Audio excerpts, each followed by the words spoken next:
अरे ट्रिपैनोसोमा का कुछ ये पढ़ रही है, कौन है ये? गौरव पढ़ रहा है। Gaurav, trypanosoma is basically type of parasite जो ह्यूमन बॉडी में इन्फेक्शन लाता है, so that infection is known as sleeping sickness. तो कुछ होस्ट बॉडीज रहते हैं, primary host and secondary host. जैसे फॉर एग्जांपल अगर आप मलेरिया की बात करते हो तो malaria is caused by plasmodium vivax नाम के ऑर्गेनिज्म से होता है, but then it is known to infect the mosquito and then the human beings. So mosquito is the primary host and human beings is the secondary host. तो ऐसा ये है, ठीक है। तो कुछ इन्फेक्शन का कुछ स्टेज एक पर्टिकुलर ऑर्गेनिज्म में होगा, इन्फेक्शन का कोई एक स्टेज ह्यूमन बींग्स में होगा। सो that is primary and secondary host. Sir ये आप अचानक से बैकग्राउंड क्यों लगाने लगे ऐसे ही श्रावणी? अच्छा नहीं लग रहा है? अचानक मुझे दिखा कि ऐसा कुछ बैकग्राउंड होता है तो मैंने लगाना चालू कर दिया।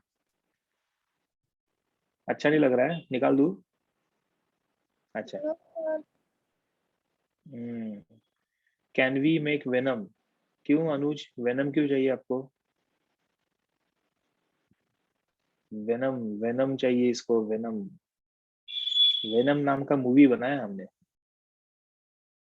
हाँ, रोज अलग अलग। अभी अभी कुछ नया नहीं, आज नहीं, अभी नेक्स्ट टाइम नया। Aman don't worry. Venom, can we make venom, ऐसा क्वेश्चन किसी ने मुझे पूछा है, लेकिन I don't know it is in what context he is asking और Anuj is asking, that I really don't no.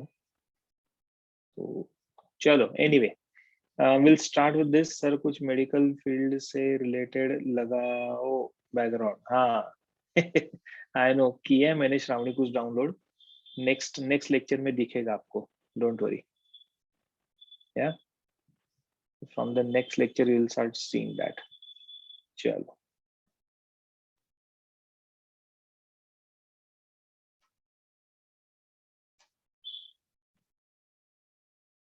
Hospital नहीं, पेशेंट के फोटो लगाने वाला हूँ मैं, डोंट वरी। अलग अलग बीमारियां और पेशेंट के फोटोज बैकग्राउंड में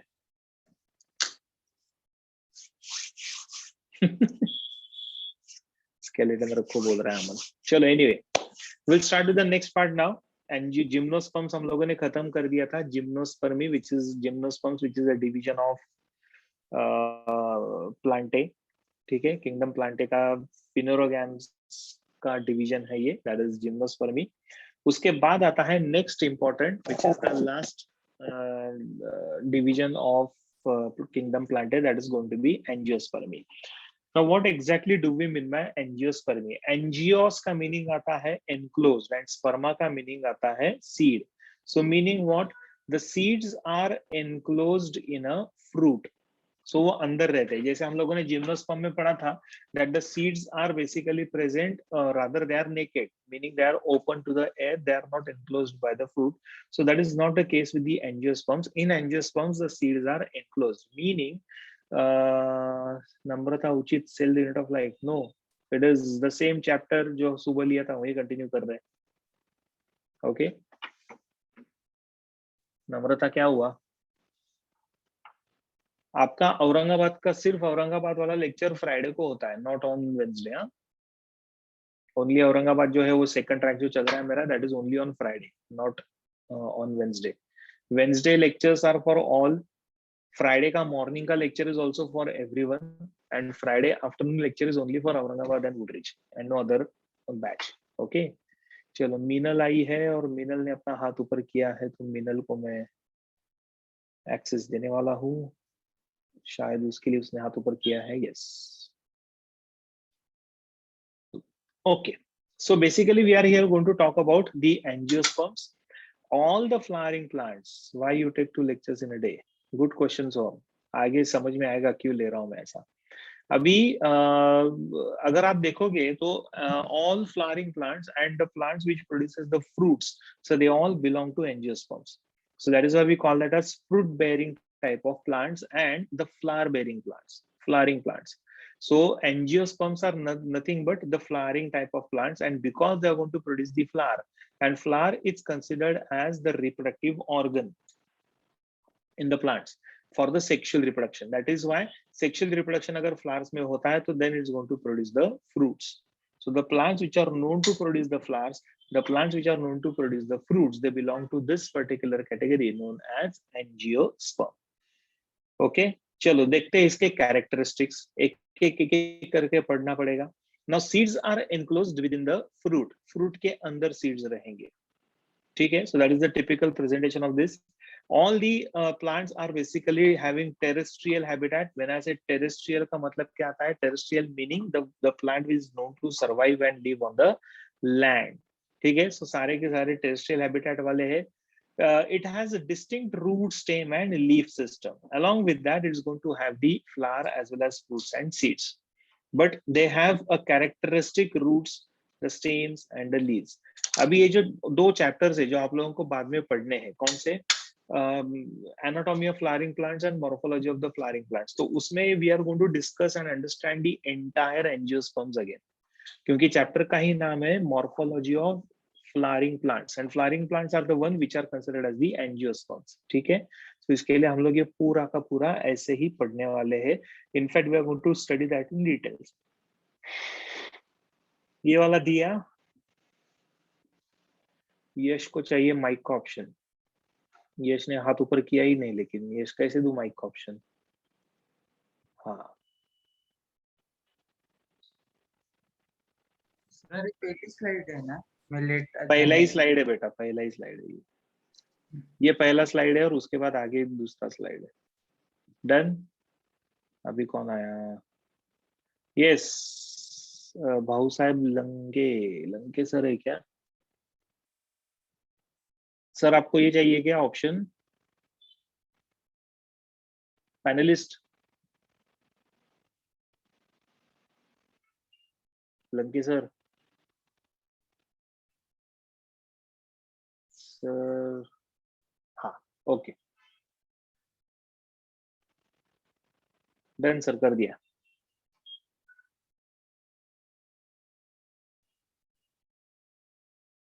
Okay, so I was talking about the angiosperms. As I said, angiosperms are basically fruit-bearing and flower-bearing plants.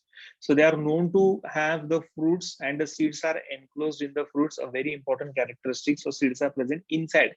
That is why the name is given as angiospermy. Terrestrial habitat, सारे के सारे plants आपको land पे मिलेंगे. They will have distinct developed root, stem and leaves. I was talking about this. तो हम लोग जब मॉर्फोलॉजी और एनाटॉमी ऑफ फ्लावरिंग प्लांट्स पढ़ेंगे ना, तो we are going to understand everything related to root, stem, leaves, flower, fruit, seeds. ये सारे 6 के 6 स्ट्रक्चर्स के बारे में हम लोग डिस्कस करेंगे. Meaning what exactly do we mean by root, what are the different types of root, what are their modifications and with that there are what are their examples. तो ये सब डिटेल्स हम लोग जैसे रूट का रहेगा, stem का रहेगा, लीव्स का रहेगा, तो वो हम लोग सब पढ़ने वाले हैं. ठीक है, सो बेसिकली जनरलाइज कैरेक्टरिस्टिक्स में angiosperms are basically considered as the seed bearing type of plants and the fruit bearing type of plants. So the seeds are enclosed within the fruits. They all are terrestrial in their habitat. Will have the developed root stem. Okay? So they have a well developed root stem and leaf system. Now, they are vascular plants. Similarly, these are also vascular plants. And if you remember, मैंने बताया था कि they are considered as highly developed type of plants. So naturally, इनमें ना आप लोगों को xylem मिलेगा और phloem भी मिलेगा. और xylem का कौन सा structures मिलेगा? तो xylem tracheids and xylem vessels, ये दोनों भी मिलेंगे. And phloem में we are going to get the sieve tubes and companion cells. So these are the companion cells which are there along with the sieve tube. ये sieve tube है और ये वाला companion cell है. ठीक है, अच्छा ये फाइबर्स दिया हुआ है, कंपेनियन सेल्स ये वाला है, दिस वन. ठीक है, this one is the fibres, तो ये अलग है. So basically all this typical structures will be present in the angiosperms. तो एंजियोस्पर्म्स में आपको ये सब कुछ मिलेगा. सो ये इतना सिर्फ याद रखो, मतलब xylem is completely developed, phloem is also completely developed. ठीक है, so xylem will contain xylem tracheids, xylem vessels, xylem parenchyma, xylem fibres, ये सब कुछ रहेगा. सेम यहाँ पे भी रहेगा. Yes, thank you, Lanke sir. Bye bye. Yes, this lecture is for Aurangabad students as well. सब जितने भी औरंगाबाद के स्टूडेंट्स अगर नहीं रहेंगे तो प्लीज बुला लो उनको. ठीक है, this lecture is for all. Diagram draw करनी है सर? डायग्राम कौन सा बेटा? नहीं, डायग्राम वगैरह कुछ ड्रॉ मत करो. टिश्यूज में हम लोग पढ़ेंगे बाद में. मधुरा ये वाला स्लाइड चाहिए था। Yes sir. मधुरा, अरे अरे अरे अरे अरे, किसकी आवाज आ रही है? माइक चालू हो गया। अनुज ने हाथ ऊपर किया था, अनुज ने हाथ नीचे कर लिया। क्या हुआ अनुज? कुछ प्रॉब्लम है क्या? नहीं, चलो आगे बढ़ते हैं। तो ये तो हो गया हमारा basics of what this plants are. Vascular tissues are present here, xylem tracheids, xylem vessels, everything will be present in this particular plants. So they will have all the 4 types of tissues: xylem vessels, xylem tracheids, xylem parenchyma, xylem fibers. वैसे ही phloem में भी चारों के चारों रहेंगे: sieve tubes, companion cells, phloem fibers, phloem parenchyma। तो ये सब कुछ रहेगा। प्रसन्ना, मैं कोशिश करूंगा पीडीएफ देने की। आई रियली डोंट नो, ये सब पावर पॉइंट का पीडीएफ में कन्वर्ट करते हैं ना, तो उसमें बहुत ज्यादा मिक्स एंड मैच हो जाता है। So I really don't know कि वो पीडीएफ कैसा बनेगा। ठीक है, so that I need to find out. Okay, चलो anyway, so this is how we see the basics of this particular structure. Okay, now like unlike the all the other organisms जो हम लोगों ने gymnosperm में या फिर टेरोफाइट्स में पढ़ा था, वैसा ही alternation of generation will be seen here. So we are going to have both the stages. One is going to be the sporophytic phase, or sporophytic phase is naturally going to be diploid phase. So the cells in the spores are going to be diploid in nature. They are all going to be dominant and autotrophic in nature. ठीक है, and independent, meaning they will have their own life cycle, so it is not dependent on the other phase, that is gametophyte. Same एक mechanism में ज्यादा फर्क नहीं है। So gametophyte में again gametes are going to be haploid, they are all going to be recessive and dependent. ठीक है, so the life cycle is dependent on the environmental conditions, dependent on the sporophytic formation. Okay, so इस तरीके से ये कुछ 2 अलग अलग phases आपको मिलेंगे under alternation of generation. Same जो जैसे हम लोगों ने जिम्नोस्पर्म्स में पढ़ा था, वैसा ही यहाँ पे भी रहेगा। But here the gametes are well developed. Sexual reproduction in these particular plants is more commonly seen than the vegetative propagation or spore formation. ठीक है, तो हम लोगों को वो सब पढ़ना पड़ेगा। ओके, सेक्सुअल रिप्रोडक्शन कैसे होता है, क्या होता है, वो सब हम लोगों को अभी पढ़ना है। Just right this down fast.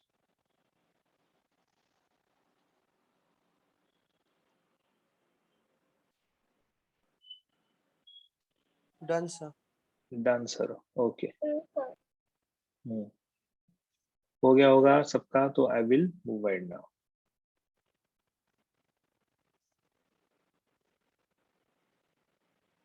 Okay, चलो। Now, as we are talking here about the alternation of generation and the mechanism of reproduction, थोड़ा ध्यान दो अभी इधर, this part is going to be very important.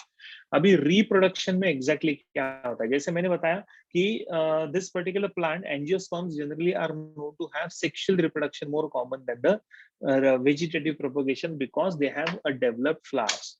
Okay, and for reproduction, basically when it comes to reproduction, the organ for reproduction in all these plants is going to be the flower.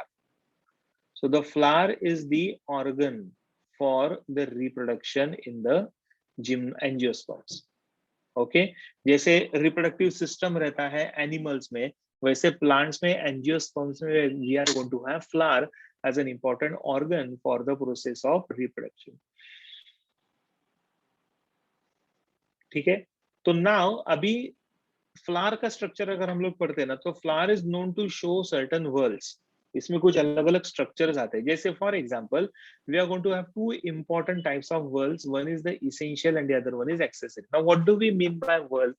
World is nothing but the structure together. जैसे अगर आप photograph देखते हो ना, तो red colour, ये hibiscus flower है, तो ये रेड कलर के जो पेटल्स है, ये सारे पेटल्स मिलकर एक वर्ल्ड बन गया। करेक्ट, तो इसको हम लोग बोलते हैं world. So whirl of petals, whirl of sepals. So whirl of petal will be called as the corolla. उसको हम लोग बोलते हैं corolla. Very good. Whirl of sepal is known as the calyx. वैसे androecium and gynoecium. तो ऐसे अलग अलग टाइप के whirls होते हैं। whirls का मीनिंग आता है the entire structure which is formed by one common part. Okay, तो उसको हम लोग बोलते हैं वर्ल। तो कौन कौन से इसेंशियल वर्ल होते हैं? इसेंशियल वर्ल का मीनिंग क्या आता है? The one which is responsible for reproduction. तो इसमें 2 आएंगे, कौन से? एक आएगा androecium which contains the microsporophyll, and the second one is the gynoecium.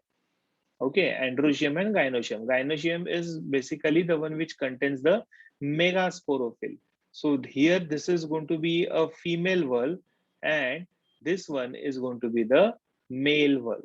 So androecium is the male whorl and gynoecium is the female whorl. So these are the essential whorls, यानी इनके बिना सेक्सुअल रिप्रोडक्शन पॉसिबल ही नहीं, इसके उसके लिए उसको नाम दिया है essential. But we have accessory जो उसको हेल्प करते हैं. तो उसमें whorl of sepals known as the calyx and whirl of petals called as the corolla. So calyx and corolla is considered as the accessory whirl. Accessory matlab kya? It will not be directly involved in the process of reproduction, but yes, definitely will help the essential whorls. Yes, they will definitely help the essential whorls for the process of sexual reproduction. ठीक है, so that is how it is seen. So ये दो important whorls होते हैं. अभी आगे चल के हम लोगों को इनका और स्ट्रक्चर पढ़ना है. So just write this down.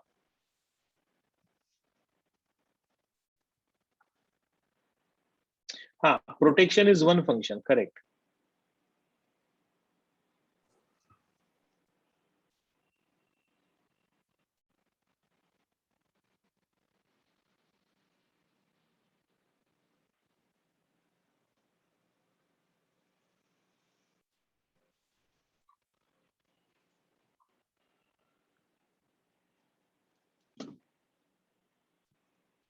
Done?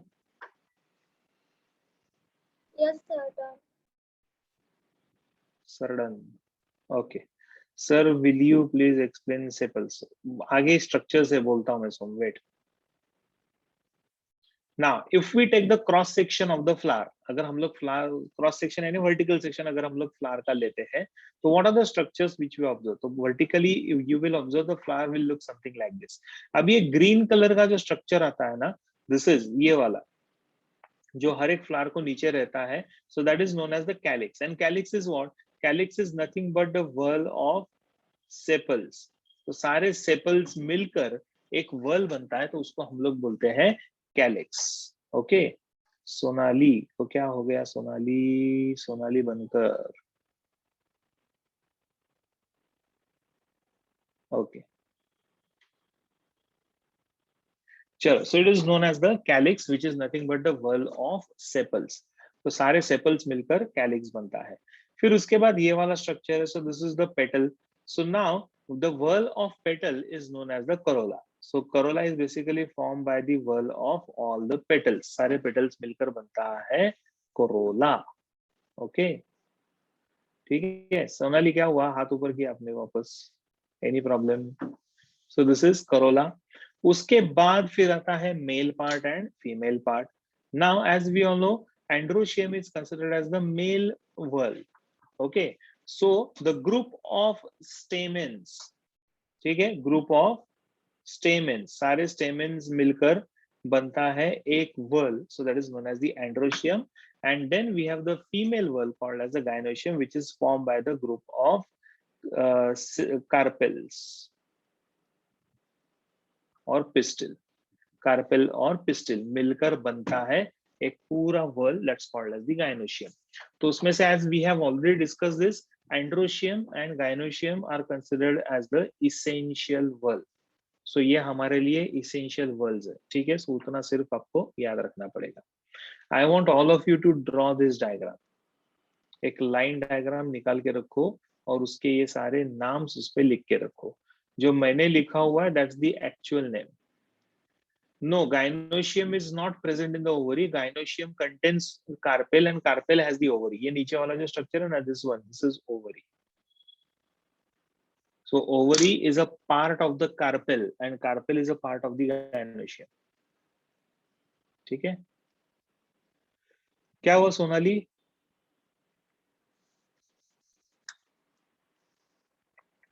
Pedicel is basically the part or the structure which is attached to the stem. जो structure stem को attached होता है, ये वाला, if you see this, this is known as pedicel. Okay, so the one which is attached to the stem is called as the pedicel. चलो लिख लो।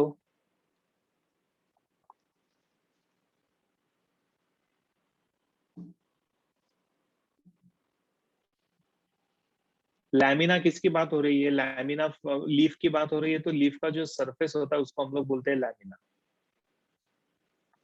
ठीक है, चलो हो गया। Yes, sir. So I hope everyone has drawn this particular diagram. So ये एक typical structure आता है reproduction के लिए, that's the flower. Okay.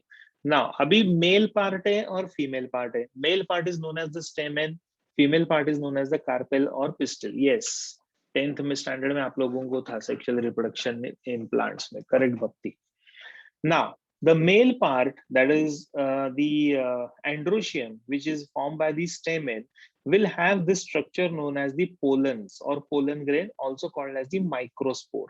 And this microspore is going to produce a structure, will have the structure known as microsporangia. And microsporangia is present in the micropyle or also called as the stamen. Okay, so basically microsporangia is nothing but the male gamete. ऐसा आप समझ के चलो. So this is nothing but a type of male gamete. Okay, so basically stamen or microsporophylls, they contains pollen grain, and each pollen grain has 2 microsporangia or 2 male gametes.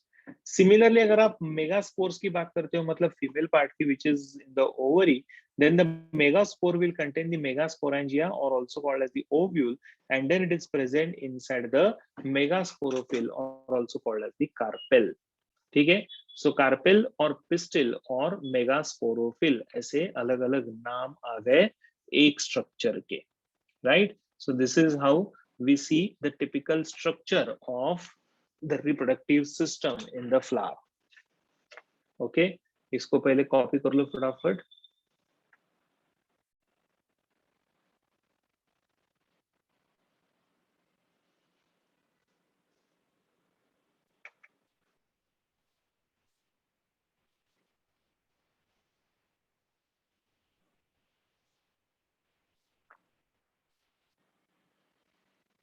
Can we say microsporangia is the anther?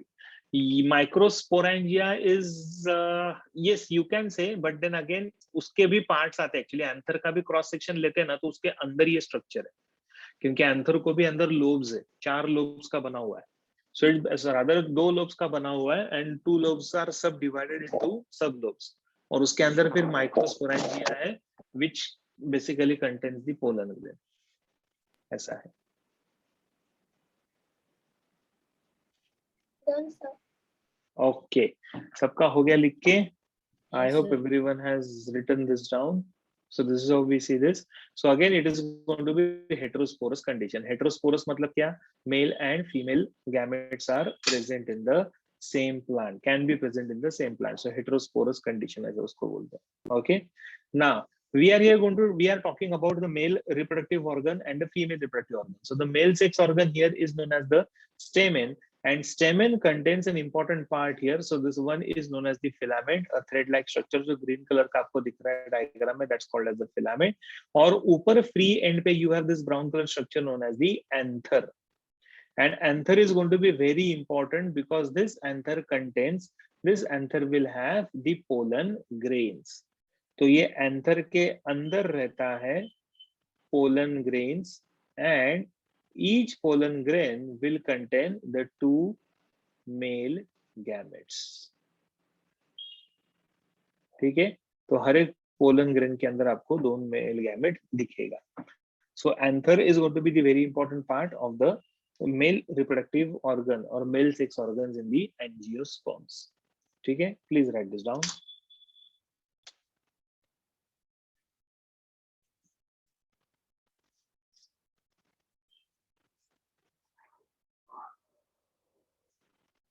Haploid what, Bhushan?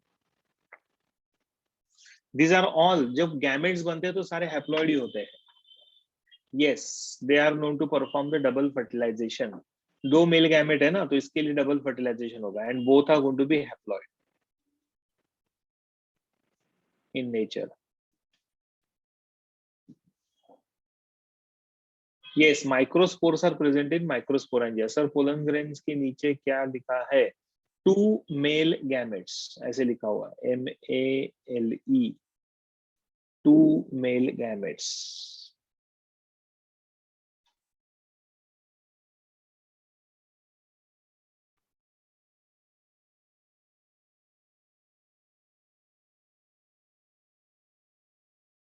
Bio, sir. Oh, I.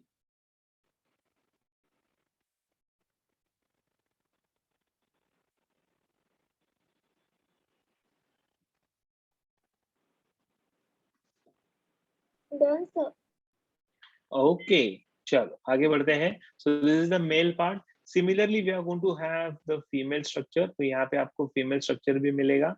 Now, the female sex organ here is known as the pistil or also called as the carpel, and it has its own distinct part. तो इसके 3 major parts आते हैं. कौन कौन से? तो सबसे पहला जो base पे swollen region रहता है, that's called as the ovary. उसके ऊपर एक tube-like structure आता है, that's called as the style. और उसके ऊपर एक स्टिकी एंड होता है, that's called as the stigma. So ovary, style and stigma together forms a structure known as the pistil or also called as the carpel. And in this, ovary is going to be very important because ovary contains 1 to many ovules. Ovary के अंदर रहते एक या एक से ज्यादा ovule, and each ovule will have the female egg cell, so that the fertilization will take place inside the ovule. तो ovule के अंदर fertilization होता है. So that is how we see the structure of the pistil. तो ये भी एक थोड़ा सा लिख लो, pistil का structure और carpel का structure.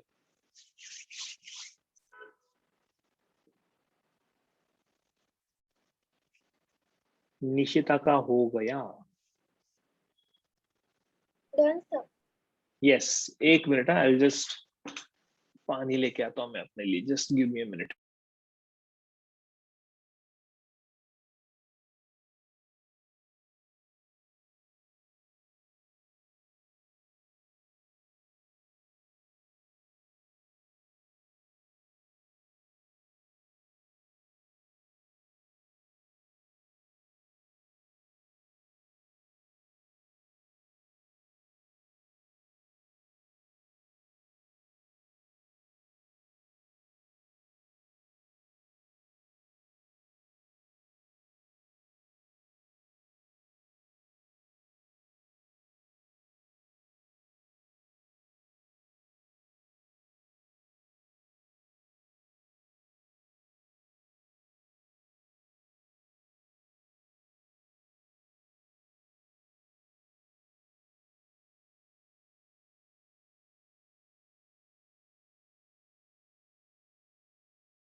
ओके, चलो लास्ट स्लाइड प्लीज.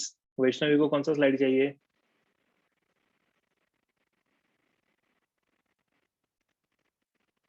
एनसीईआरटी में कहाँ से रीड करे ऑल दिस, ऐसा मुझे कोई तो भी पूछ रहा है. कौन सा लास्ट स्लाइड चाहिए बेटा? ये वाला? वैष्णवी,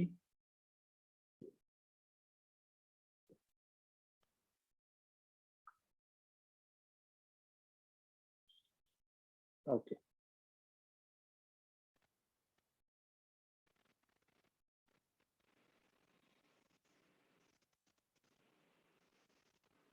फिनिश्ड. ओके, अभी नियति मुझे पूछ रही है कि एनसीईआरटी में से कहाँ से पढ़ेंगे ये सब. अभी इसके लिए मैं आपको ये लिख के दे रहा हूँ क्योंकि एनसीईआरटी में ये सब दिया हुआ है, but it is given in the flowering plants. Okay, और वो भी 12th स्टैंडर्ड के रिप्रोडक्शन इन फ्लावरिंग प्लांट्स में दिया हुआ है. या फिर फ्लावर का स्ट्रक्चर अगर आप पढ़ोगे, morphology of flowering plants 11th standard का चैप्टर है, तो उसमें आपको ये मिलेगा. लेकिन इधर उधर जाने की जरूरत है ही नहीं ना, क्योंकि यहाँ पे मैं आपको ऑलरेडी ये सब लिख के दे रहा हूँ. और ये इतना information initially to begin with it is enough. ठीक है, तो ज्यादा प्रॉब्लम नहीं है, राइट? अच्छा, साहिल ने पेज भी भेज दिया, 40-41 कुछ तो भी बोल रहा है कि उस पे है, तो वो आप चेक कर लो एक बार. ओके, चलो. नाउ अभी हम लोग अगर ओव्यूल का स्ट्रक्चर पढ़ते हैं, सर एनसीईआरटी के प्लांट किंगडम में डायग्राम नहीं दिया है। हाँ बराबर है ना, डायग्राम नहीं दिया है, लेकिन आपको डायग्राम अगर आप रखोगे ना आपके साथ, so it will be easy for you to remember. Okay, इसके लिए मैंने डायग्राम बोला है आप लोगों को। नाउ अभी अगर हम लोग थोड़ा और अंदर जाएंगे, will try to understand the ovule, क्योंकि ओव्यूल के अंदर रहता है जैसे वन और many ovules are present and ovule contains the actual gamete. So within the ovule are present highly reduced female gametophyte, then and along with that embryo sac. तो ये सब structures इस तरीके से रहेंगे। So this is a typical structure of the ovule which is present within the ovary. Okay, and this ovule का ये जो पूरा structure है, this is basically formed by a mechanism or the cell division known as meiosis. And as all the cells, कितने cells बने? 1 2 3 4 5 6 7 8 cells बने. These 8 cells are basically formed by the mechanism of meiosis. So therefore all the cells are going to be haploid in nature. तो कौन कौन से sales होते हैं? तो सबसे पहला तो of course a 3 sailed apparatus जो यहाँ पे नीचे है, this cell 3 celled apparatus will have 1 egg cell and 2 synergids. अगर आप देखोगे, अच्छा ये ऊपर है, ठीक है, चलो यहाँ पे, सॉरी ये वाला नहीं, ये वाला। So here we have this 3 celled apparatus, ये ओव्यूल के डायग्राम है, तो यहाँ पे आपको दिखेगा 3 celled apparatus. So 1 egg cell and 2 synergids are present. Then we have these 2 polar nuclei जो बीच में है, सेंटर में है। एक्चुअली 2 अलग नहीं होता है, the structure is like this.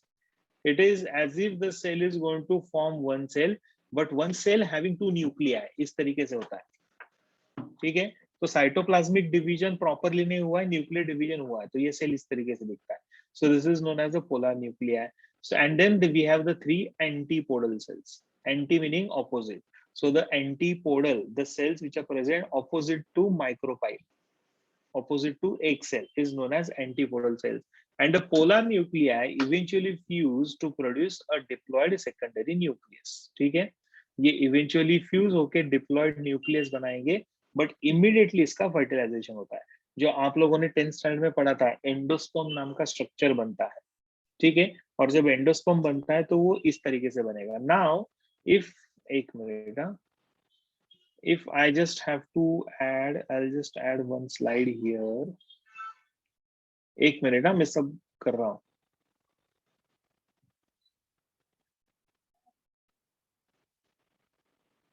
Okay, तो अगर हम लोग टिपिकल ओव्यूल की अगर बात करते हैं ना, if we talk about typical ovule, तो ovule will look something like this.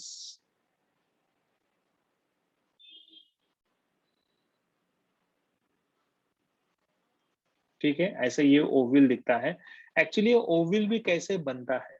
So ovule के अंदर, आई एम ड्रॉइंग हियर, अभी ये ड्रॉ कर रहा हूँ। ओव्यूल के अंदर ना 4 अलग अलग टाइप के सेल्स होते हैं। एक मिनट,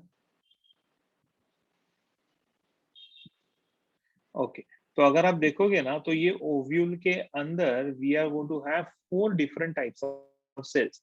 तो जनरली ऐसा लीनियर अरेंजमेंट होता है, 1 2 3 और 4, ऐसा लीनियर अरेंजमेंट होता है। उसमें से कोई एक, generally the one which is present at the micropylar end, तो ये वाला cell, this cell undergoes meiosis, और ये 3 जो ऊपर वाले सेल्स होते हैं ना, वो डीजेनरेट हो जाते हैं। ओके, तो ये डीजेनरेट हो जाएगा, RATE, क्या। और ये वाला जो सेल होता है ना, ये सिंगल सेल होता है, इसका होता है 3 मियोटिक डिविजन्स। और 3 अगर मियोटिक डिविजन्स होते हैं, मतलब एक सेल है, ये इसका मियोसिस हो गया, तो कितना सेल्स बना? 2 सेल्स, बराबर है। 2 सेल्स में फिर से आगे चल के मियोसिस हो गया, तो ये, सॉरी, माइटोसिस होता है, मियोसिस नहीं, I am sorry, it is MITOSIS, mitosis होगा। तो माइटोसिस होने के बाद 2 का 4 बना, और 4 सेल्स जब डिवाइड होते हैं तो कितने सेल्स बनते हैं? 8 सेल्स, क्योंकि ऑलरेडी ये जो 4 सेल्स बने हुए थे ना, ये चारों सेल्स जो थे ना, ये मियोटिक डिवीजन से बने हुए, यानी ये जो 4 सेल्स मैंने निकाला, इनका ऑलरेडी मियोसिस हो चुका है, लेकिन उसमें से एक ही सेल एक्टिव रहेगा, बाकी के 3 सेल डिजेनरेट हो जाएंगे, राइट। तो वो जो एक्टिव सेल होगा, वो एक्टिव सेल के अंदर कौन सा डिवीजन होगा? वो एक्टिव सेल के अंदर डिवीजन होता है कॉल्ड एज माइटोसिस, क्योंकि ऑलरेडी ये सारे सेल्स हैप्लॉइड है। अभी इन्हीं हैप्लॉइड सेल्स का माइटोसिस होता है 3 बार। जब 3 बार माइटोसिस होगा तो टोटल सेल्स कितना बनेगा? 8। उसमें से 1 cell will start becoming a you can say female egg cell. एक सेल का फीमेल एग सेल बनेगा। फिर और जो दूसरे जो 2 सेल उसके आजू बाजू में रहेंगे, these are the 2 cells which are present around it, so they are known as the synergids. उसके बाद then we are going to have a cell structure which is present exactly in the center, जो centre में रहेगा, और जो centre में रहता है that is known as the polar nuclei or secondary nuclei, the cell having 2 nuclei, ऐसा।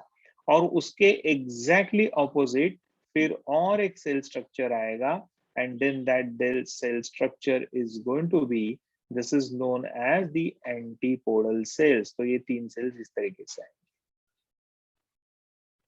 तो ऐसा ये टिपिकल ओव्यूल बनेगा। ये ऐसा ओव्यूल बना। अच्छा, ये ओव्यूल को बाहर से कवरिंग रहेगा, तो जैसे यहां से एक ऐसा कवरिंग आएगा लाइक दिस, इधर से एक कवरिंग आएगा लाइक दिस, फिर और एक कवरिंग आएगा लाइक दिस, ठीक है, और यहां से भी और एक कवरिंग आएगा लाइक दिस, और ये सब एक दूसरे के साथ जुड़कर एक कॉमन स्ट्रक्चर बनाना चालू कर देंगे लाइक दिस, ठीक है। So all the cells are present in the ovule, they are present in the ovule, और उसके बाद वो एम्ब्रियो सैक बनाएंगे। तो ऐसे ये सारे सेल्स बने। तो ये ऊपर वाला जो सेल है, it is known as antipodal cells. ये वाला जो सेल बना हुआ है, this cell is known as secondary nuclei.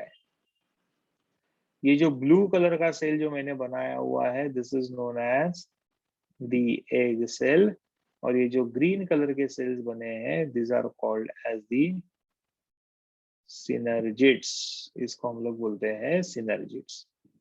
तो ऐसे ये पूरा स्ट्रक्चर बनेगा ओव्यूल का। ओके, सो बेसिकली यहाँ पे कितनी बार 2 मेल गैमेट्स है, तो ये दोनों मेल गैमेट्स जाएंगे ओव्यूल के अंदर। 1 male gamete will fuse with the egg cell to give rise to zygote. Another male gamete will fuse with the secondary nuclei or polar nuclei to give rise to a endosperm.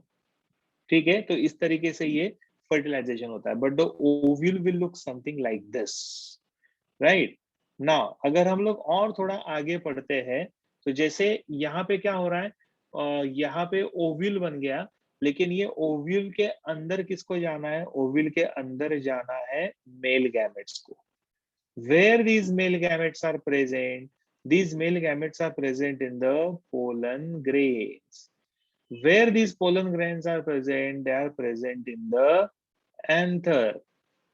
Whereas this entire ovule is present inside the stamen. Ovary के अंदर है, ठीक है। Sorry, ये क्या हो गया, एक मिनट ना।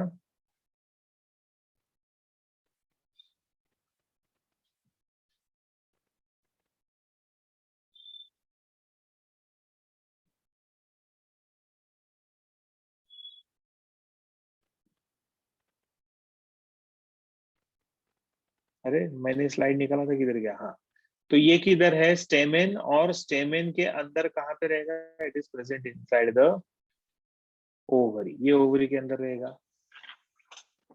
Get in this? तो इस तरीके से ये स्ट्रक्चर्स है। मतलब एंथर के अंदर जो मेल गैमेट है, वो किसके ऊपर जाना चाहिए? It should enter in the stamen. तो नेचुरली फिर this pollen grain has to travel itself, मतलब इसको कैरी को करके कहाँ जाना पड़ेगा? It has to reach to the stamen. और स्टेमेन का कौन सा पार्ट? स्टेमेन का part called as the stigma, तो इसको स्टिग्मा तक जाना पड़ेगा। So somebody should be there to carry this structure, that is male gamete or the pollen grains, from anther to the stigma. So transfer of the pollen grains from anther to the stigma is a process, and that process is known as pollination. तो सबसे पहला जो step आता है sexual reproduction का in angiosperms is the pollination. That is the first stage where the pollen grains will be carried to the stigma. Because rule of life, अगर आप life की बात करते हो, I'm talking about all the organisms, including the plants and animals everywhere. The rule of life is all the organisms, in all the organisms, male is considered as the releaser of the male gamete, discharger of the male gamete, and female is considered as the receiver of the male. तो same mechanism यहाँ पे होता है. So anther is a male part.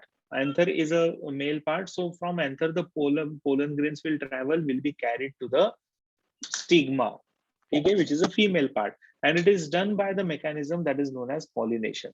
तो pollination के लिए भी we have agents of pollination. तो या तो वो सेल्फ पॉलिनेशन होगा या फिर क्रॉस पॉलिनेशन होगा. व्हेन आई से सेल्फ पॉलिनेशन मतलब क्या, एक ही फ्लावर है, जैसे यहाँ पे अगर आप देखते हो ये वाले फ्लावर में, so we have one flower, उसी में एंथर है, उसी में स्टिग्मा है. So the pollen grain from the same flower will be transferred to the stigma of the same flower, or same flower, a different flower of the same plant. अगर ऐसा होता है तो उसको हम लोग बोलते हैं self pollination. This is known as the self pollination. और वहीं अगर ये transfer, if this transfer is taking place, this transfer is taking place between the two different flowers of two different plants. मतलब यहाँ पे एक flower है, इधर एक flower है, this plant is different, this plant is different, and the pollen grains are getting transferred. Then it is known as the cross pollination. ठीक है? So cross pollination is basically indirect pollen grains they received on the stigma. So basically cross pollination के लिए we require various agents. We call them as agents of pollination, क्योंकि एक flower से दूसरे flower में जा रहा है ऑफ टू डिफरेंट प्लांट्स, अलग अलग प्लांट्स है, तो इसके लिए they will require agents of pollination. तो उसमें इंसेक्ट्स आ सकता है, एयर आ सकता है, ह्यूमंस आते हैं, स्नेल आते हैं, एलिफेंट आता है, बैट आता है, बहुत सारे आते हैं, वाटर आता है फॉर दैट मैटर. तो ऐसे अलग अलग एजेंट्स ऑफ पॉलिनेशन है. लेकिन हमेशा याद रखो, रिप्रोडक्शन में, एंजियोस्पर्म के रिप्रोडक्शन में पहला जो स्टेप आएगा that is called as the pollination. और पॉलिनेशन होने के बाद फिर आता है fertilisation. So now what happens here is that the moment the pollen grain falls on the stigma, जैसे ही पोलन ग्रेन ये स्टिग्मा के ऊपर आएगा, then the pollen tube enters the embryo sac where two male gametes are discharged. ठीक है? तो यहाँ से ये पोलन ट्यूब ऐसे अंदर जाएगा and then it's going to enter into the ovule where it will discharge the male gamete. The mechanism is known as siphonogamy. Okay, so this mechanism is called as the siphonogamy. इसको हम लोग siphonogamy ऐसा बोलते हैं. Siphonogamy का मतलब आता है when the male gamete is released into the ovule of the embryo sac. That is called as the siphonogamy. ठीक है? तो ऐसा ये टिपिकल स्ट्रक्चर रहेगा. ये Sanika Ghodke, you have any problem? Sanika, आपने हाथ ऊपर किया है.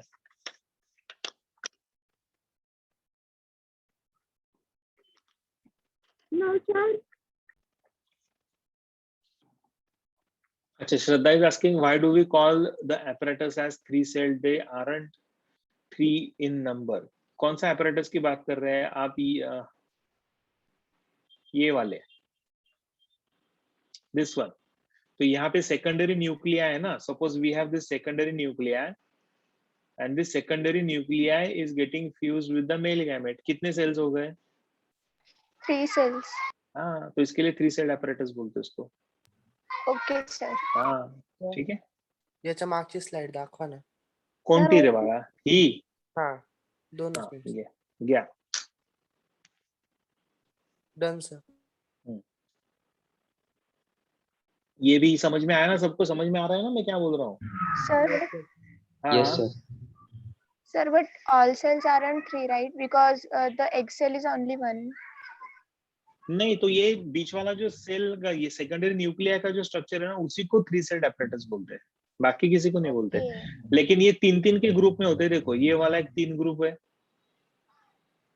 है ना? ये वाला Yes, 3 sir. ग्रुप का 3 सेल का ग्रुप हो गया ऐसा. So that is how it can also be called as a three-celled apparatus. Yes, sir, got it. Yes. So is it possible that cross pollination might happen between two different? No. Cross pollen सी क्या होता है ना, pollen grain गिरेगा stigma के ऊपर, वो problem नहीं है. Suppose we have a stigma here and of a XYZ species and then the pollen grains are falling here. ठीक है, तो सपोज अगर यहाँ पे एक पोलन ग्रेन फॉल होता है, this is of one species, and we have another pollen grain which belongs to the same species. ठीक है, ये वाला एक पोलन ग्रेन है, वो उसी स्पीशीज का है. तो कौन सा पोलन ग्रेन जर्मिनेट होके मेल गैमेट रिलीज करेगा, द ब्लू वन और the black one? Black one. Correct, क्योंकि ये दोनों का स्पीशीज कैसा है, सेम. तो ये ब्लू वाला गिरेगा लेकिन ये पोलन ट्यूब बना ही नहीं पाएगा, इधर से ही पोलन ट्यूब बनना चालू हो जाएगा. सो ये फेल हो जाएगा. And that is why pollination is basically a matter of chance in case of plants, or rather fertilization. क्योंकि जरूरी नहीं कि every time when the pollen grain falls on the stigma it will be of the same species. ऐसा जरूरी नहीं है. That is why fertilization is a matter of chance in case of plants. तो compulsory नहीं है कि ये ऐसा ही होना चाहिए. ठीक है, तो ये तो हो गया आपका pollination. This is called as सिफोनोगैमी. सिफोनोगैमी का मतलब आता है release of the male gamete. तो ये जो मैकेनिज्म हो रहा है देखो, जहाँ पे male gamete is getting released into the embryo sac, ovule of the embryo sac, then it is known as the siphonogamy. This is very important word, can be asked in the exams. ये वाला siphonogamy. So MCQ के लिए important. ठीक है, इसको भी लिख के रखो अच्छे से.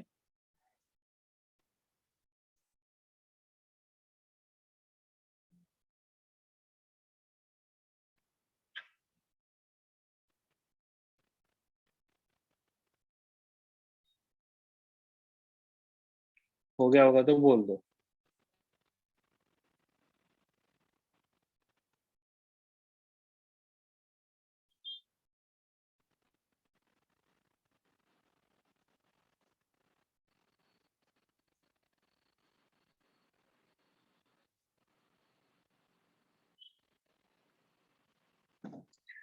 चलो, so this is how the mechanism will take place. अभी क्या होता है ना, male gamete, there are total 2 male gametes. So naturally one male gamete will fuse with the egg cell. जब ये egg cell के साथ इसका fusion होता है तो it will give rise to a single diploid cell called as the zygote. यहाँ पे I'll just write here another word that's called as the zygote, and zygote will develop into an embryo. Whereas we have one more male gamete. So this from here the seed will be formed. So embryo का बनेगा seed. Okay, and because male gamete is fusing with a female gamete, so we call this as syngamy. Syn का meaning आता है fusion, gamy का मतलब gametes. So fusion of the gametes is known as the syngamy. Whereas we have one more male gamete which is going to fuse with the secondary nucleus. जब ये secondary nucleus के साथ fuse होता है तो it's give rise to a primary endosperm nucleus known as PEN, pen. And this primary endosperm nucleus is going to be always triploid in nature, and it is going to nourish the developing embryo. Okay, primary endosperm nucleus, या फिर उसको सिर्फ endosperm भी आप बोल सकते हो. और ये एंडोस्पर्म का काम क्या रहेगा, to provide the nourishment to the developing embryo. यहाँ पे ये जो एम्ब्रियो डेवलप हो रहा है उसको नरिशमेंट देने का काम करेगा PEN. ठीक है, and because of involvement of the two gametes, क्योंकि यहाँ पे एक मेल गैमेट, यहाँ पे दूसरा male gamete, therefore we call this entire mechanism of plant fertilisation as double fertilisation. इसको हम लोग बोलते हैं डबल फर्टिलाइजेशन. और यहाँ पे ये जो प्राइमरी एंडोस्पर्म जो बना हुआ है उसको हम लोग बोलते हैं ट्रिपल फ्यूजन, यानी ये वाला सेकंड जो होता है ना, that is so double fertilisation and triple fusion. So that is how the name is given. ठीक है, इसको अभी लिख लो.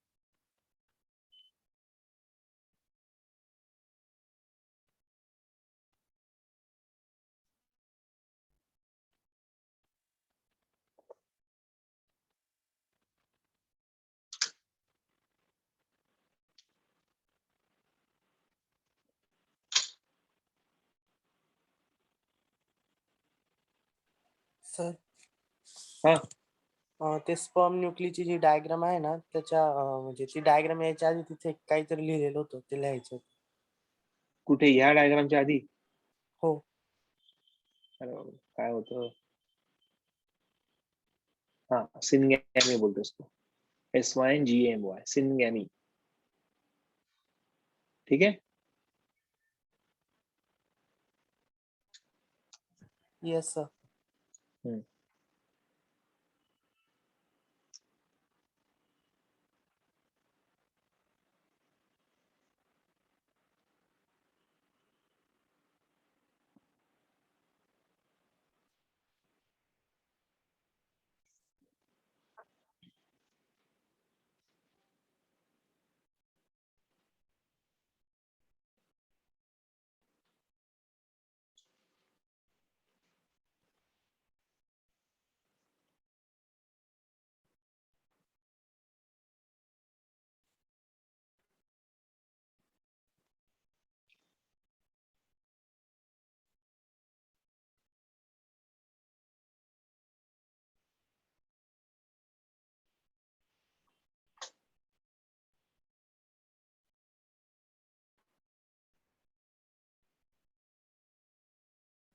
Finished? Yes, sir. Yes, sir. Bhakti, let's see, अगर हम लोग आज ये चैप्टर खत्म कर पाए तो बहुत ही अच्छी बात है. नहीं हुआ तो नेक्स्ट लेक्चर में कर देंगे खत्म. क्यों, क्या हुआ? एनी प्रॉब्लम भक्ति?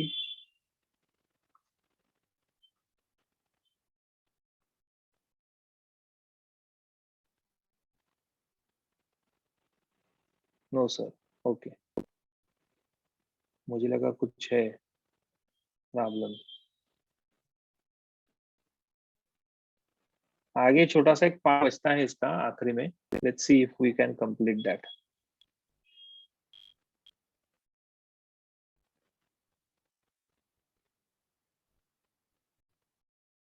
ओके, क्या हुआ sir? All this process is called as the double fertilisation. हाँ, यानी see that means this whole chapter will come. No no no, whole chapter will not come ना. मैथ में मैंने क्या दिया? मेरे ख्याल से जिम्नोस्पर्म तक ही है शायद. एक बार देख लो. It is till gymnosperms only.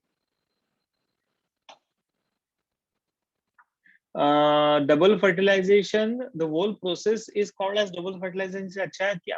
क्या हम लोग क्या बोल सकते हैं कि we have one male gamete which is fusing with the egg cell, we have another male gamete which is fusing with the secondary nucleus.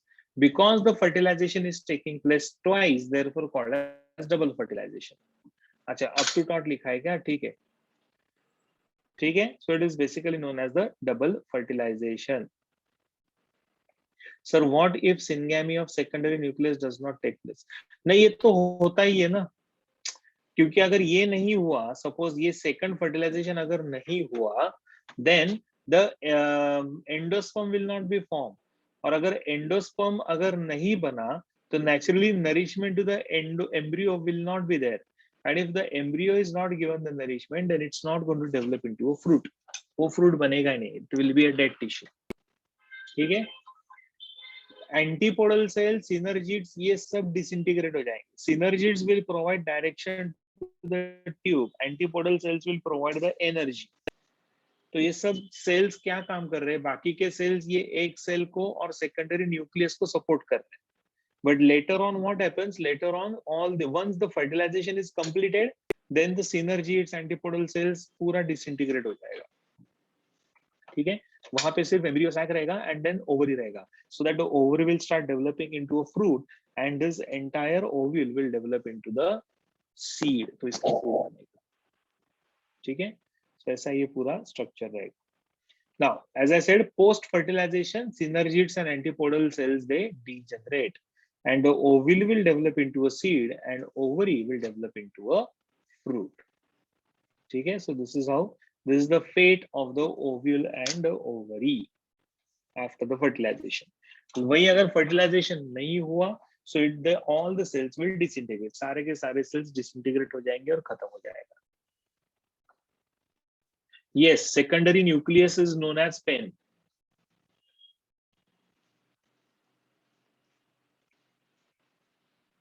ठीक है, यहाँ पे दिया नहीं, देखो ना, प्राइमरी एंडोस्पर्म न्यूक्लियस। लेकिन पेन कब करेंगे उसका नाम, जब ये सेकेंडरी न्यूक्लियस मेल गैमेट के साथ फ्यूज हो जाएगा तब, उससे पहले नहीं।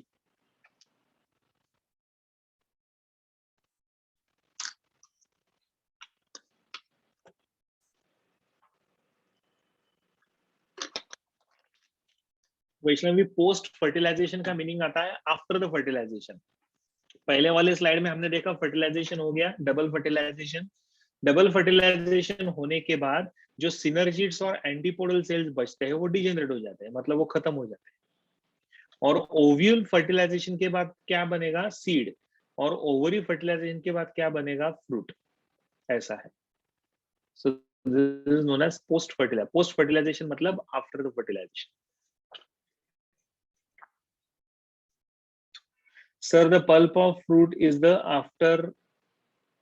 Yes, pulp of the fruit in itself is basically the ovary. Ovary has developed into the fruit. Now, so pulp of fruit is nothing but the ovary only.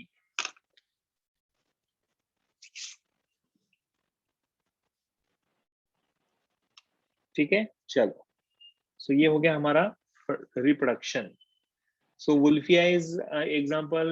Eucalyptus is the example. Wolffia जिसका size 1 mm है. Eucalyptus over 100 metres, इतना लंबा भी हो सकता है। तो ये उनके साइजेस है। ठीक है, so this is how the examples of angiospermae can be taken, right. अभी दो साइंटिस्ट थे एक्चुअली जिन्होंने ये काम किया था, क्या नाम था उनका, one is the Bentham and Hooker. ठीक है, बेंथम एंड हुकर्स क्लासिफिकेशन। तो ये दोनों ने मिलकर एक क्लासिफिकेशन किया था जिम्नोस्पर्म्स और एंजियोस्पर्म्स का। So that's called as the Bentham and Hooker's classification. Yeah, it's natural classification, correct. Natural system of classification given by them. Okay. अच्छा, अभी ना मैं थोड़ा कहाँ पे लिखूं, इधर लिख देता हूँ। अगर आप आगे चल के इनका क्लासेस देखते हैं, किसका, एंजियोस्पर्मी का, तो एंजियोस्पर्मी में, एक minute, I just add one slide, that will be better.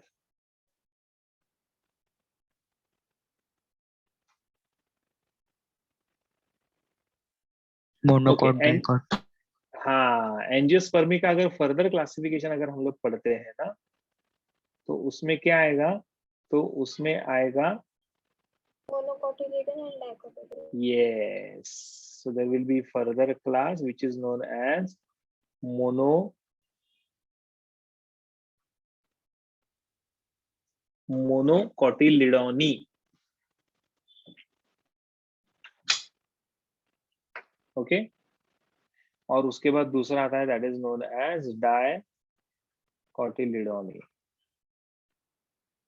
Monocotyledony meaning the seeds are going to have single cotyledon, whereas dicot में we are going to have two cotyledons.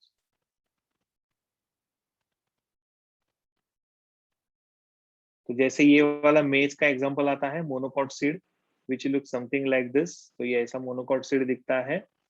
ठीक है, here we are going to have one structure, here we are going to have another structure. okay, इस तरीके से ये structures आते हैं। here we are going to have one line like this. so this is how the structures will be seen.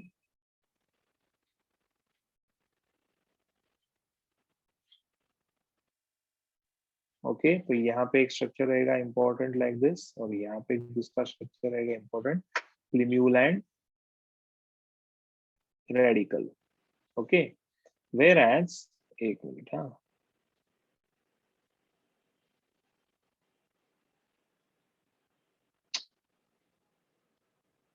अरे यार, हाँ, where as dicot की अगर हम बात करते हैं, तो dicot will look like this. Dicot seed आपको इस तरीके से दिखेगा। ठीक है, तो डाइकॉट सीड में ये दो बड़े बड़े कॉटिलिडॉन्स है,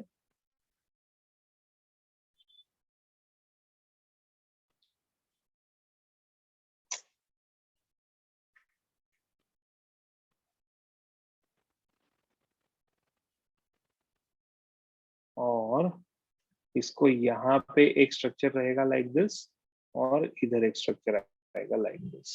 सो plumule and radicle something like this. So ये डाइकॉट है and this is monocot. Correct. तो इस तरीके से sir kindly allow me for the attendance. Okay Puja madam आ गई है अटेंडेंस के लिए.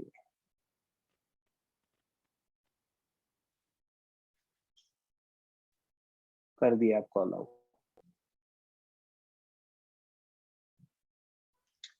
If you want, you can draw this. This one is known as the plumule.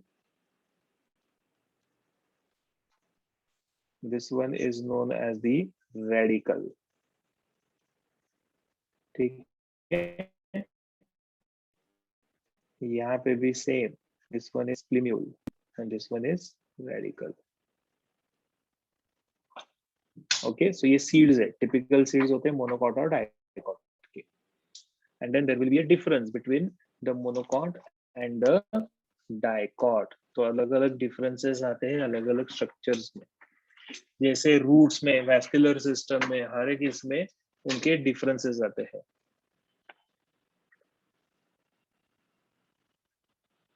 Sir डाइकोटिलीडन का हम जैसे फॉर एग्जांपल ले सकते हैं ना. डाइकोटिलीडॉन का आप कोई भी एग्जांपल ले सकते हैं ना. Any example can be taken for डाइकोटिलीडॉन.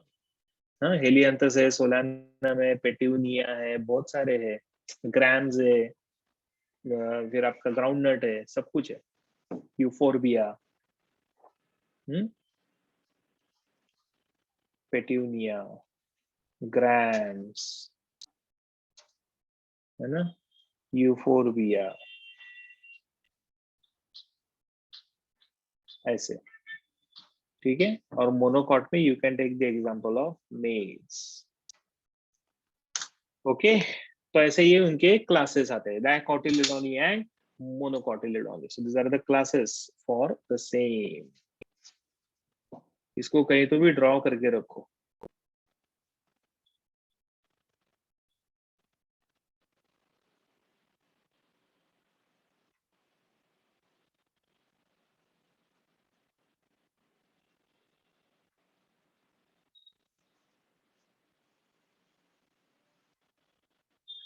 Okay, चलो हो गया सबका.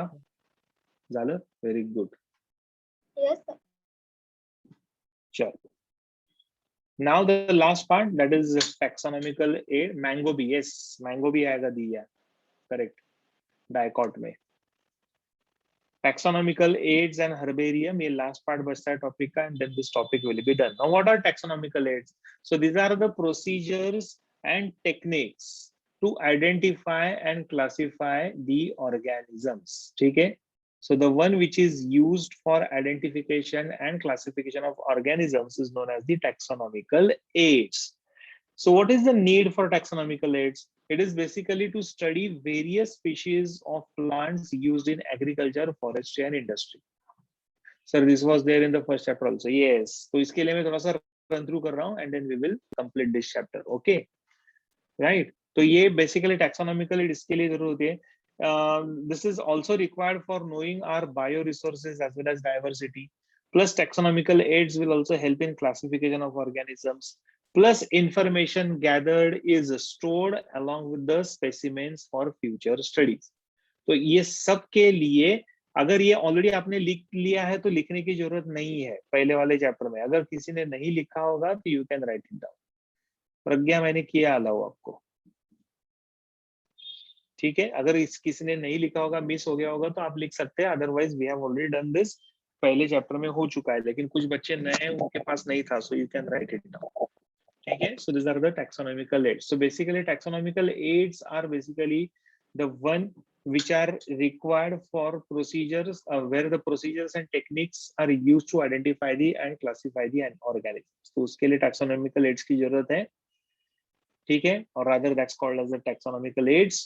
And why are they required? To study various species of plants, to know the bioresources and diversity. They also help in classification of organisms, and also information gathered is stored along with the specimens for further studies, future studies. So that is the need for taxonomical aids.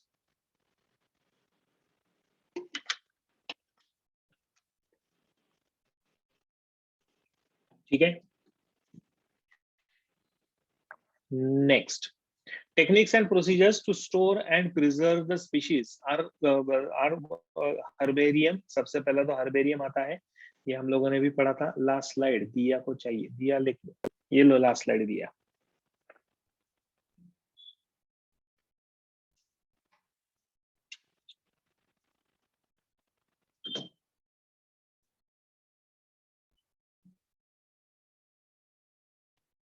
Yes, keys and botanical gardens.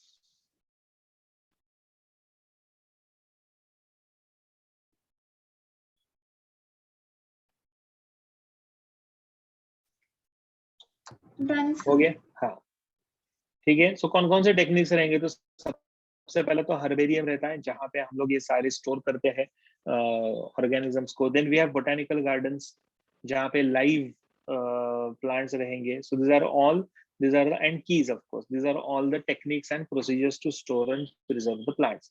Herbarium is basically a storehouse of collected plants and plant specimens. They are dried, they are pressed and preserved on the sheets. तो उनको dry करके press करके preserve किया जाएगा. Sir can you repeat it again because my network issue was there. Meenal, हम लोग यहाँ पे टैक्सोनॉमिकल एड्स की बात कर रहे हैं.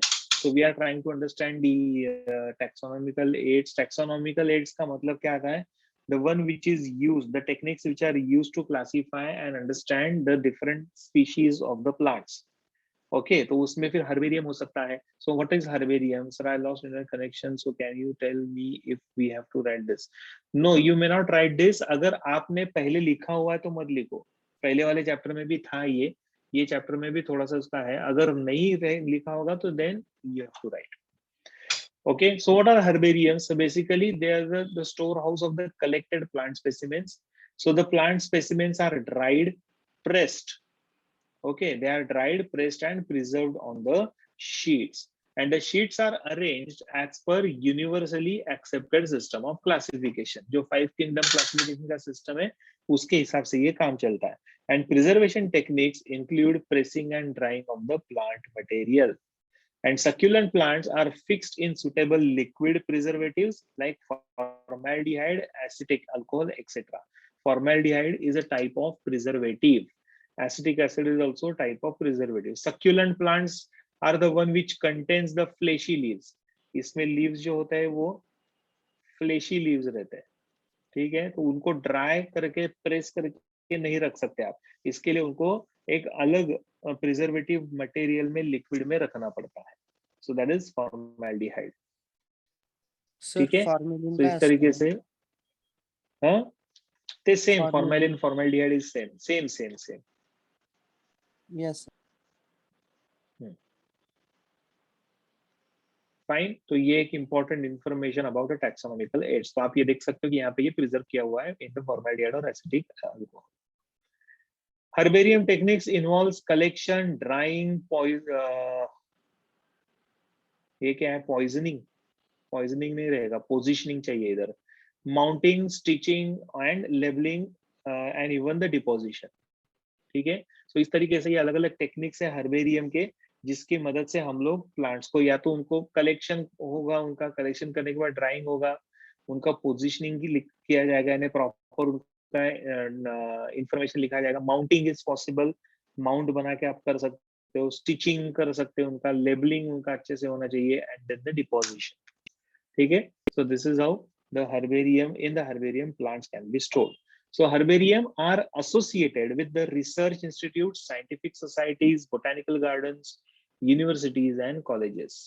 Sir, are there? Yes, endangered plant species are also preserved. Yeah, rather endangered species जो होता है ना, इनका herbarium में endangered तो नहीं, extinct species का information मिलेगा. Endangered species को आप preserve कर सकते हो in the botanical gardens, live specimen को, गौरव. अदरवाइज हर्बेरियम में एंडेंजर्ड नहीं रहेगा, हर्बेरियम में मोस्टली एक्सटिंक्ट स्पीशीज रहते हैं और बाकी के भी रहेंगे. ठीक है, so herbaria can be built up by government और private agencies, and herbaria can be classified into 3 categories. कौन कौन सा? सबसे पहला रीजनल हर्बेरिया जो एक पर्टिकुलर रीजन में रहेगा, second one is the local and the third one is the educational institutions. तो कोई एजुकेशनल इंस्टीट्यूट्स भी अपना खुद का हर्बेरियम लगा सकते हैं, जैसे medical college, for example medical college. तो मेडिकल कॉलेजेस में अपना खुद का हर्बेरियम होता है। Okay, so that is there. सो यहाँ पे आप इस तरीके से इसका हेल्प ले सकते हो। ठीक है, इंपॉर्टेंस ऑफ हर्बेरिया क्यों जरूरी है? So preserve the national, regional and local plant wealth. तो जितने भी नेशनल प्लांट्स है, रीजनल प्लांट्स है, लोकल प्लांट्स है, उनको प्रिजर्व करने का काम करेंगे। हाँ, लास्ट स्लाइड ये लिख लो, लास्ट स्लाइड।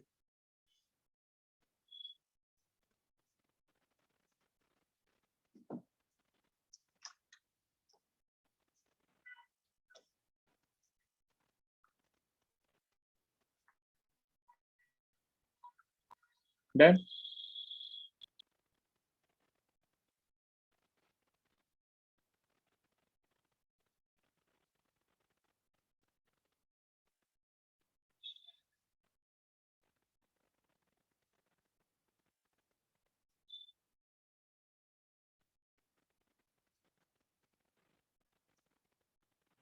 फिनिश। आयो sir. So what is the importance of herbaria? Sir ये सब हमने पढ़ा है ना लास्ट? हाँ पढ़ा है, लेकिन अभी ये लेसन में फिर से थोड़ा रिवाइज हुआ है, रिपीट हुआ है। So just revise and go through this. So they are known to preserve the national, regional, and local plant wealth, carry out research programs of fundamental or applied biology, applied value, then facilitates exchange and loan of preserved plant material for research and exhibition. तो उसके लिए भी काम में आता है। Supply of plant material, ये सब पॉइंट इजी है। सबसे पहला तो अपने अपने जो रीजन में, अपने नेशनल लेवल के जो प्लांट्स है, नेशनल प्लांट्स है, रीजनल है, लोकल प्लांट्स है, उनको प्रिजर्व करने में काम में आता है। रिसर्च प्रोग्राम अगर आपको करना है तो वहां पे ये हर्बेरिया काम में आएगा। Then exchange and loan of preserve plants material for research and exhibition can be done. Supply of plant material, तो हर्बेरियम से आपको प्लांट मटेरियल का सप्लाई मिल सकता है। या फिर give scientific information about plants by arranging training courses. तो प्रॉपर साइंटिफिक इंफॉर्मेशन भी आप इससे शेयर कर सकते हो हर्बेरिया से। ठीक है, so that is the importance of herbaria, right. ठीक है, importance of important herbaria in India कौन कौन से? तो ये भी थोड़ा एमसीक्यू पॉइंट ऑफ व्यू से इंपॉर्टेंट है ये वाला पार्ट, कभी कभी इसके ऊपर आते हैं। Central national herbarium Kolkata, around कितना है ये? 20 lakh species are there.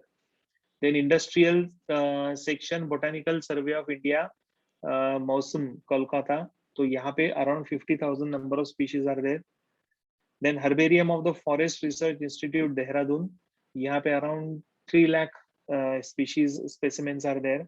Herbarium of the National Botanical Research Institute Lucknow has 80,000 specimens. The Southern Circle Herbarium Coimbatore, this has around 1,90,000 specimens. तो इतने सारे specimens यहाँ पे available है। Yes, Shraddha, it will also serve as a quick reference system. ठीक है, as a quick reference करके भी वो काम में आएगा आपको herbarium. गुड, ठीक है। So this are the basic information. और कुछ है institutes? Eastern circle herbarium Shillong, around 1,15,000 specimens are there. Western circle herbarium of the botanical survey of India Pune, this has around 1,20,000। है ना, महाराष्ट्र का आ गया देख पुणे में। अमन, किसको लास्ट स्लाइड चाहिए? दिया को, ये लो दिया।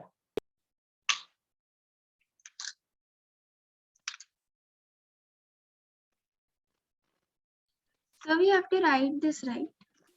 हाँ हाँ, ये क्योंकि एमसीक्यू में पूछता है ना।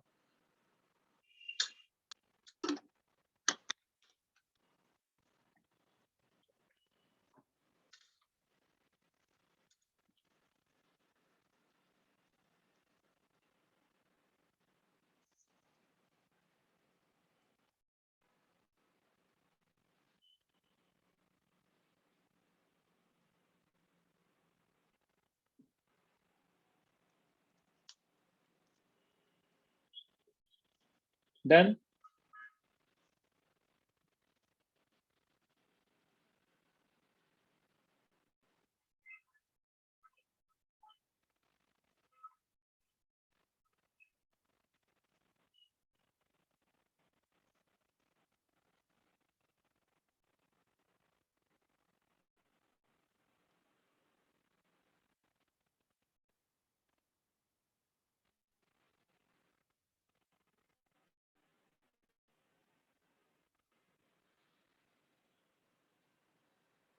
फिनिश्ड। चलो नेक्स्ट थोड़ा सा पढ़ लेते हैं।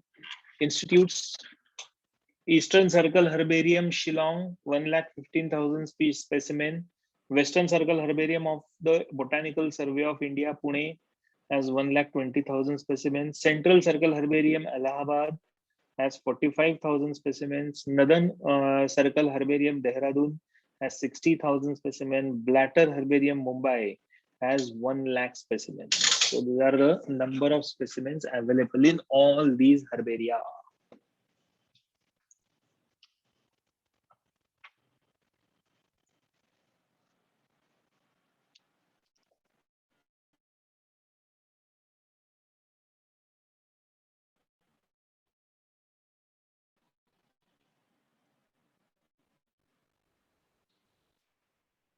Done.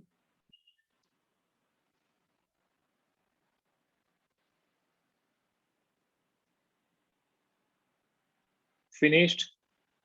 क्या हो गया अमन? ये लास्ट पार्ट है ना चैप्टर का, इसके लिए थोड़ा सा ऐसा ही है, ड्राई है थोड़ा सा, कुछ कर नहीं सकते हैं, ठीक है। So this will actually complete your chapter. अब ये प्लांट लाइफ साइकिल है, ये थोड़ा सा हम लोग अच्छे से पढ़ लेते हैं and then we will complete this chapter, ठीक है। प्लांट लाइफ साइकिल में क्या होता है, जैसे दो अलग अलग फेजेस आते हैं, थोड़ा ध्यान दो अभी सब लोग इधर। Now there are two phases. One is the sporophytic phase, which is always going to be diploid in nature, whereas gametophytic phase is going to be haploid. ठीक है, this is important part ना, plant life cycle, last part of the topic. ये शायद हमने नहीं पढ़ा है। Okay, so we have sporophytic phase and gametophytic phase. Sporophytic phase is always going to be diploid. Gametophytic phase is going to be haploid in nature, and this is how the entire plant cycle will be seen. So the special cells of the sporophyte will undergo a meiosis. इनका होता है meiosis, और meiosis होने के बाद they are going to produce the haploid cells. Okay, so as you can see here, sporophyte which is diploid in nature is undergoing meiosis. Sporangium के अंदर इसका meiosis होता है, meiosis होता है तो वो बनाएगा haploid spores, ठीक है। So that is the gametophytic phase, and these haploid cells will undergo mitosis to produce the gametophytes. तो ये सारे spores जो होते हैं जो haploid है, they will undergo mitosis. जब mitosis होता है तो इनसे बनेगा gametes. ये gametes का क्या होता है, fertilization. Fertilization होने के बाद वो क्या बनाएगा, zygote. Zygote is going to be diploid in nature, and then this diploid zygote will again develop into the sporangium. तो इसका फिर से sporangium बनेगा। क्या हुआ श्रावणी, आपको लास्ट स्लाइड चाहिए? ये लास्ट स्लाइड था, दिस वन श्रावणी।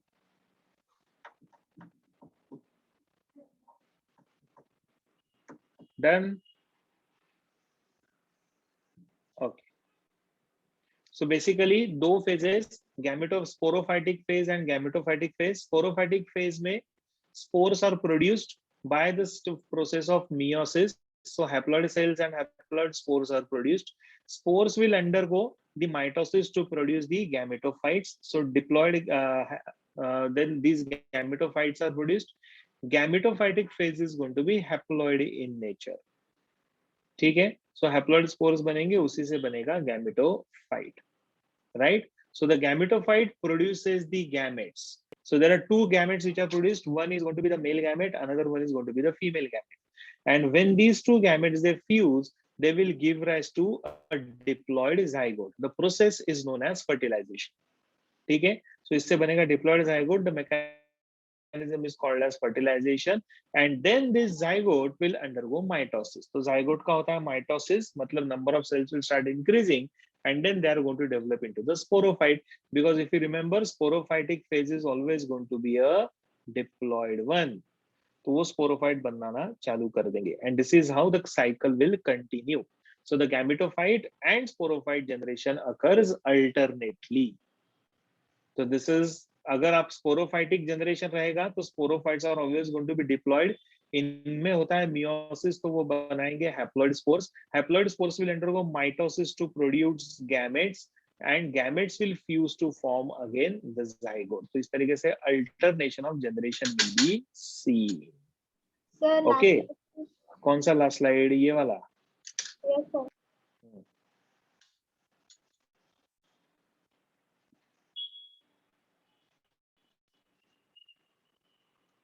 सर इससे पहले वाला स्लाइड दिखाओ।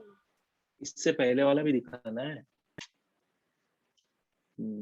कौन है ये स्टूडेंट जो बाइक पे बैठी है? ये वाला?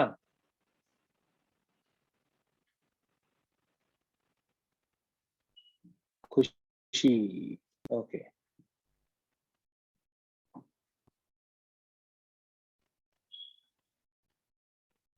आलोक ये लास्ट स्लाइड तो है कि इससे पहले वाला भी चाहिए आपको?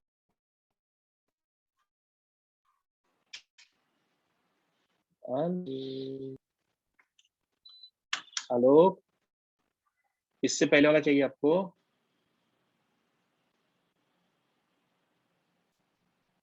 ये वाला? ये तो टेबल था प्लांट लाइफ साइकिल का।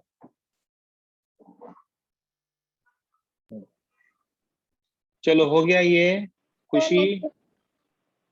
हाँ, this is the next slide.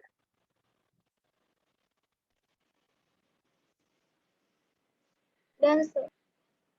Done? Chalo, good. This is the gametophyte and sporophytic generations occurs alternatively. So alternation of generation is seen.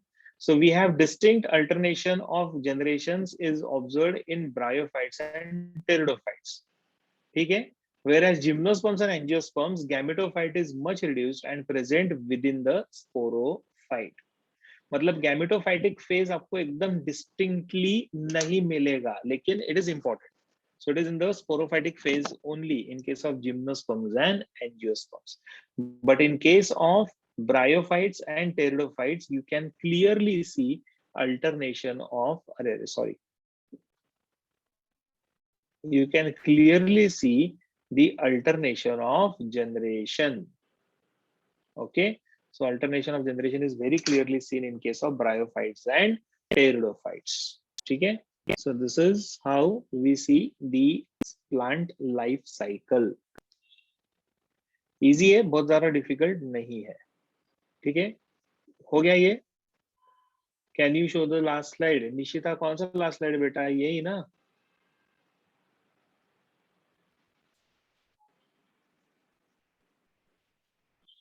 ये वाला?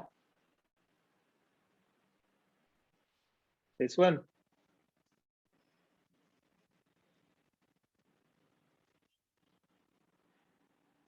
चलो, I hope everyone has written this.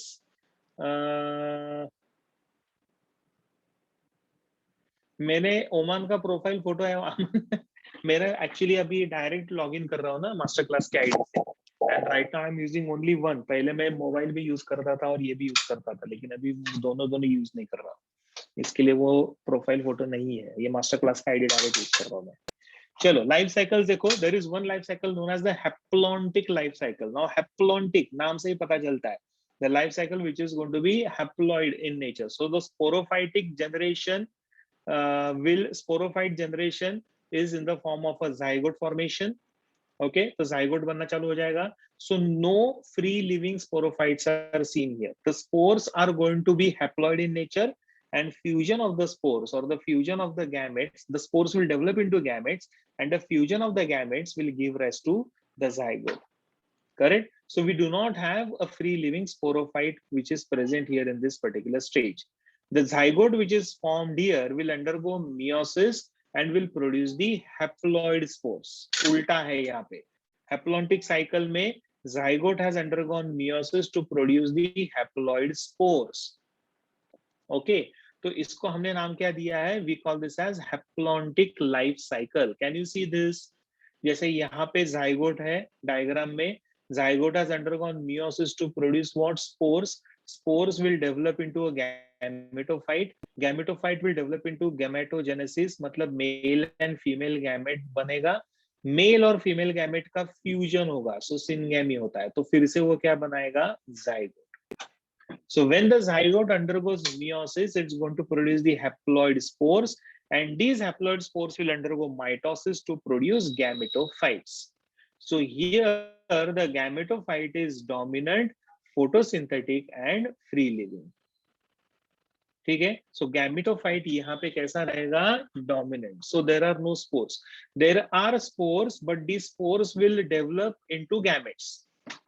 Sanika, there are spores developed in which cycle we are talking here about? Haplontic cycle.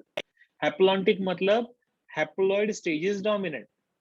तो इसका ये कौन सा haploid stage है, तो ये हैप्लॉइड स्टेज जो है उसमें वो क्या बना रहा है, गैमेट्स और गैमेटोफाइट्स। क्लियर। और गैमेट्स का जब फ्यूजन होता है तो वो क्या बनाएंगे, जाइगोट। जाइगोट का होता है meiosis to give rise to haploid spores. Spores will undergo mitosis to produce gametophyte. So that is how we see the gametophyte is dominant, photosynthetic and free living. So we call this life cycle as haplontic life cycle. Volvox, Pyrogyra and some species of Chlamydomonas, they will show dominant phase as gametophytic phase. समझ में आ रहा है सबको? ये जहां पे gametophytic phase dominant रहेगा उसको हम लोग बोलते हैं haplontic life cycle. Please right this down properly.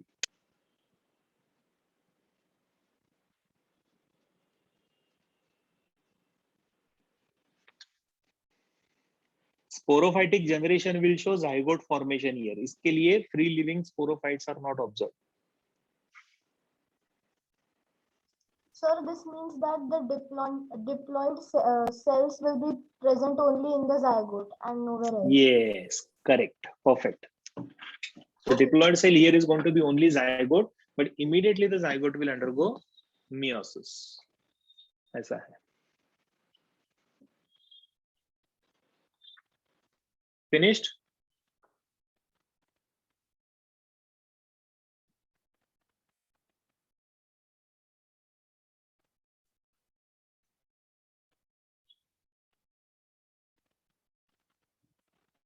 आगे बढ़े।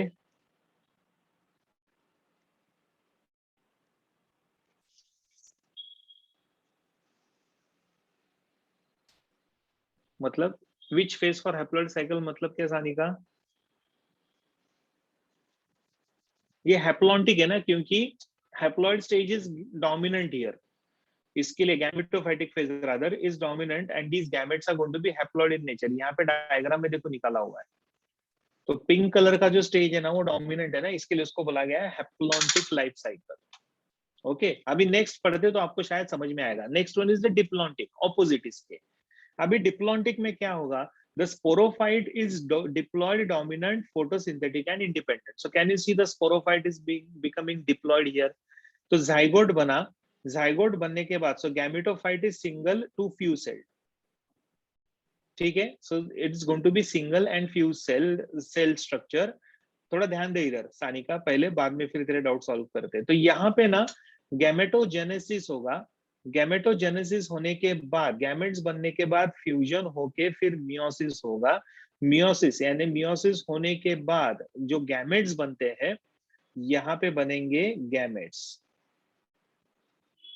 These gametes will undergo fusion, तो इनका होता है सिनगैमी, और फ्यूजन होता है तो वो क्या बनाएंगे, जाइगोट। नाउ जाइगोट का जो स्टेज है वो डोमिनेंट है इसमें, because zygote is diploid and zygote will develop into a sporophyte which is also diploid। लेकिन स्पोरोफाइट का क्या होता है, आगे चल के स्पोरोफाइट में से some of the sporophytes will start producing the gametes by the process known as gametogenesis। और जब gametes बनते हैं तो वो मैकेनिज्म कौन सा रहेगा, मियोसिस का रहेगा। बट अगर मियोटिक फेज देखोगे तो वो शॉर्ट है, यानी gametophytic phase is short and sporophytic phase is long. इसके लिए उसको बोला गया है diplontic life cycle. So the seed bearing plants like gymnosperms and angiosperms will show this life cycle, that is diplontic life cycle.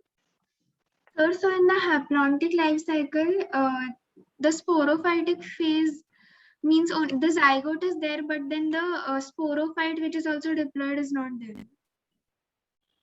हाँ, तो यहाँ पे देखो ना, ये फेज में क्या हुआ है ना, जाइगोट बना है, जाइगोट का मियोसिस हुआ है, समझ में आ रहा है ना। और जाइगोट का जब मियोसिस हुआ तो यहाँ पे उसने क्या बना दिया, स्पोर्स। स्पोर्स में से कुछ स्पोर्स का क्या बना, गैमेटोफाइट। और गैमेटोफाइट्स बने तो उन्होंने क्या बना दिए, मेल एंड फीमेल गैमेट्स। तो इन्होंने गैमेट्स बना दिए, और ये गैमेट्स बनाते तो इसके लिए इसको नाम दिया है गैमेटोजेनेसिस। समझ में आ रहा है ना ये? Hello Sanika, Yes, sir. हाँ, तो ये इस तरीके से हुआ। दिया, दिया बोल रही है शायद, मेरे ख्याल से दिया बोल रही है ना, सानिका बोल रही है। Diya, sir. हाँ, तो यहाँ पे ये फेज आ गया, मतलब which phase is more dominant, the gametophytic phase, ये वाला फेज डोमिनेंट है, स्पोरोफाइटिक फेज इज रिसेसिव। सो इसको इसलिए नाम दिया हैप्लॉन्टिक साइकिल। यहाँ पे जाइगोट डिप्लॉयड है, जाइगोट का हो गया मियोसिस। इधर देखो क्या हो रहा है, डिप्लॉन्टिक फेज में, in case of diplontic phase you can see here zygote is diploid, but this zygote has not undergone meiosis, instead it has produced sporophytes first, which is diploid in nature. फिर ये sporophyte से बना gametes by the mechanism known as gametogenesis. समझ में आ रहा है? इसके लिए इसको बोला गया है diplontic life cycle, because the diploid sporophytic phase is dominant and haploid gametophytic phase is recessive. इसके लिए इसको बोलते हैं डिप्लॉन्टिक लाइफ साइकिल, और जिसमें दोनों सेम रहेगा उसको हम लोग बोलते हैं हैप्लोडिप्लॉन्टिक लाइफ साइकिल। हैप्लोडिप्लॉन्टिक मतलब both gametophyte and sporophytes are multicellular, like in this scene, in case of bryophytes are known to show this. So the gametophyte will be haploid and dominant and independent, whereas, and it is of course photosynthetic, okay? So the thalloid or erect structure, and sporophyte is partially or totally dependent for anchorage or nutrition, correct? लेकिन दोनों stages मिलेंगे आपको इसमें। कौन से दो stages मिलेंगे? Gametophytic stage भी मिलेगा और स्पोरोफाइटिक स्टेज भी मिलेगा, but here also gametophytic stage is dominant, whereas sporophytic stage is dependent. It all depends on the anchorage and the nutrition. तो ये लीफी स्टेज है ना, sporophytic phase is known as the leafy stage of bryophytes. याद है ना तुम लोगों को? ऐसा स्ट्रक्चर था ना, स्पोरोफाइटिक फेज और लीफी फेज, गैमेटोफाइटिक फेज, और rather sorry, sporophytic phase is the stock like structure and the leafy stage is the gametophytic phase. इस तरीके से याद है क्या तुम लोग को? ऐसा डायग्राम था, देखो यहाँ पे कैसा स्पोरेंजियम था और नीचे यहाँ पे लीव्स थे ऐसे बहुत सारे, है ना? इस तरीके से डायग्राम था, और यहाँ पे राइजोइड जैसे स्ट्रक्चर्स थे, करेक्ट? तो ये स्पोरोफाइटिक फेज था और ये गैमेटोफाइटिक फेज था। लेकिन यहाँ पे क्या हो रहा है? In this particular case both the stages are equally dominant, तो इसके लिए उसको बोला गया है हैप्लोडिप्लॉन्टिक लाइफ साइकिल। लेकिन अगर आप प्रोसेस देखोगे तो सेम होगा। स्पोरोफाइटिक फेज है तो sporophyte will undergo meiosis, meiosis होगा तो हैप्लॉइड स्पोर्स बनेंगे, हैप्लॉइड स्पोर्स से बनेगा गैमेटोफाइट, गैमेटोफाइट्स में से बनेंगे male and female gamete by the process known as gametogenesis. Male और फीमेल गैमेट का होगा फ्यूजन, तो उसको नाम दिया है सिनगैमी। फ्यूजन होगा तो बनेगा जाइगोट, जाइगोट डेवलप होके बनेगा sporophyte. So this stage is known as haplodiplontic life cycle. So either the plant will have haplontic life cycle or diplontic life cycle, or both haplodiplontic life cycle. It depends on the type of plant. Okay? So this is about the life cycle. So haplodiplontic life cycle, pteridophytes will show the sporophytic phase, which is diploid, dominant, independent, and photosynthetic and vascular. Whereas gametophyte is going to be haploid, sporophytic, autotrophic, independent and short lived. ये हम लोगों ने पढ़ा है, क्योंकि bryophyte में gametophyte is dominant,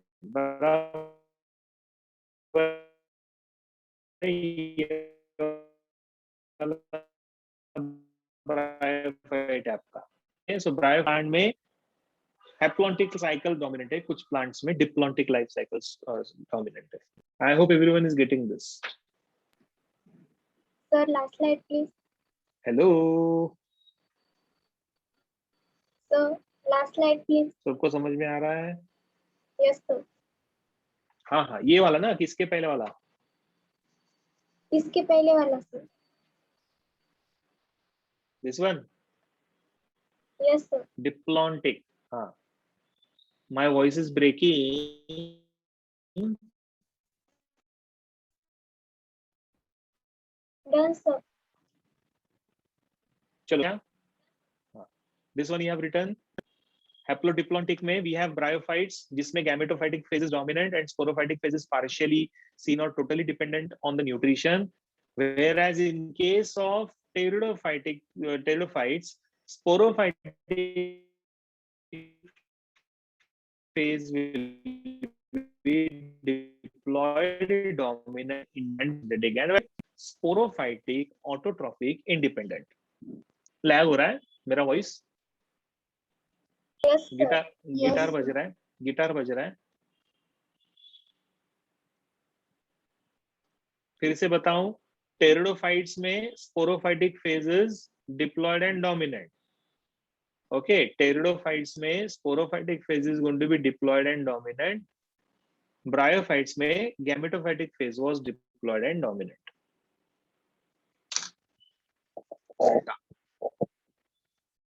done. And most algae are haplontic, जैसे ectocarpus, polysiphonia, kelps are haplodiplontic। ठीक है, so this is ectocarpus, this is polysyphonia, this is sargassum। ठीक है, so ये सब आते हैं ना, so these are all considered as diplontic, haplodiplontic। ठीक है, fucus is also diplontic in nature, so fucus ऐसा है जो diplontic रहेगा। ठीक है, so this is another important part of the topic, the life cycles in the plants। तो 3 life cycle हम लोगों ने पढ़े, कौन कौन से? पहला लाइफ साइकिल था हैप्लॉन्टिक, दूसरा डिप्लॉन्टिक और तीसरा आता है हैप्लोडिप्लॉन्टिक लाइफ साइकिल। तो ऐसे ये तीनों लाइफ साइकिल अलग अलग प्लांट्स में अलग अलग एक्सप्रेशन के साथ आपको मिलेंगे।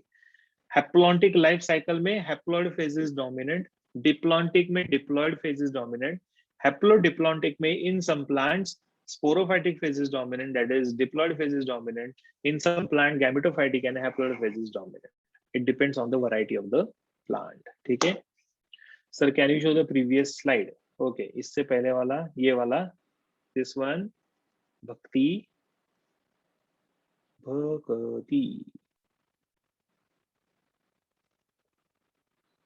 done।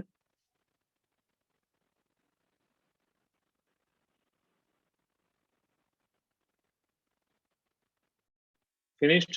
chalo, good। so finally this chapter will be now done। तो आपका प्लांट किंगडम खत्म। ठीक है, अभी इसमें जो कुछ भी थोड़ा थोड़ा पार्ट बाकी रहेगा, दैट देखेंगे हम लोग, जैसे जैसे हम लोग रिवाइज करेंगे और कुछ करेंगे तो उसके बाद ये खत्म हो जाएगा। ठीक है, हाँ, finally this chapter is over. somebody is asking me कि आगे अगला चैप्टर क्या रहेगा? तो अगला चैप्टर रहेगा एनिमल किंगडम। तो आपका ये पहला वाला जो यूनिट है, यूनिट नंबर 1 जो रहेगा एनसीईआरटी का, वो खत्म हो जाएगा। ठीक है, लास्ट स्लाइड चाहिए आपको?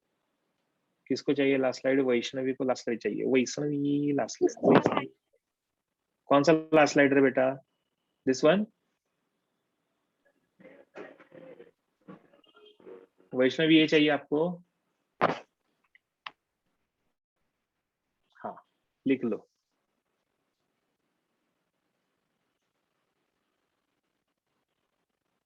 हो गया? चलो, वैष्णवी का भी लिख के हो गया। फाइन। सो हमारा ये चैप्टर यहाँ पे अभी खत्म हो गया, खत्म। अभी इमीडिएटली मैं नेक्स्ट चैप्टर नहीं चालू करूंगा, because it's hardly 10 minutes left for this today's lecture. तो नया चैप्टर नहीं चालू करेंगे, नहीं तो वापस रिकॉर्डिंग में प्रॉब्लम आएगा। ठीक है, next chapter which we are going to start from Friday morning को सबका लेक्चर होगा, that is going to be kingdom Animalia. ठीक है, so that will complete your first unit. एक बार किंगडम एनिमलिया खत्म हो गया तो आपका पहला यूनिट खत्म हो जाएगा। होमवर्क प्लीज सबमिट करना चालू रखो, कंटिन्यू रखो। ठीक है, सारे लेसन्स के एमसीक्यूज आपको लिखने हैं, तो वो प्लीज करो। जितने ज्यादा आप अच्छे से उसको सबमिट करोगे उतना आपका फायदा होगा, उतना आपका बेनिफिट होगा। Please continue that practice, continue that activity, number 1। दूसरा, मैं ग्रुप आपका फॉर्म कर रहा हूँ। ठीक है, व्हाट्सएप पे फॉर्म करना है ना कि इंस्टाग्राम पे करना है? WhatsApp sir. व्हाट्सएप पे करते हैं। चलो, व्हाट्सएप पे हम लोग एक ग्रुप फॉर्म करते हैं, तो मैं ग्रुप का लिंक भेज दूंगा only for biology students, those who are from biology. सिर्फ वही बच्चे वो ग्रुप अटेंड करेंगे, बाकी कोई नहीं करेगा। ठीक है, तो वो भी लिंक मैं अभी बना के भेजूंगा, या फिर नेक्स्ट लेक्चर जब आएगा ना अपना फ्राइडे को, तो उस दिन चाहे तो फिर मैं बनाता हूँ। लेट मी सी, क्योंकि मैंने अभी बात किया है सब लोगों से, so there is no problem, क्योंकि फिजिक्स केमिस्ट्री भी बन चुका है आपका। ओके, सो हम लोग करेंगे वो भी काम।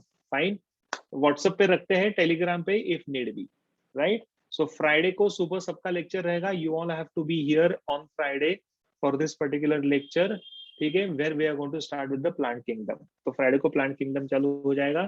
Thank you very much. Bye bye. See you. Take Sir, care. God bless you all. हाँ, Thank you, sir. Yes, bye bye. Bye. ऐसा आवाज आ रही है मुझे. Bye, sir. Hi, sir. Bye bye Bye, sir. Bye bye bye bye. Bye, sir. See you. Yes, भेज दो MCQs भेज दो. जो लोग बोल रहे हैं एमसीक्यू भेजने हैं, मैं हाँ, वेरी गुड अथर्व. भूल गया, खाना खाना नहीं भूलता है अथर्व, एमसीक्यू भूलता है. चलो बाय.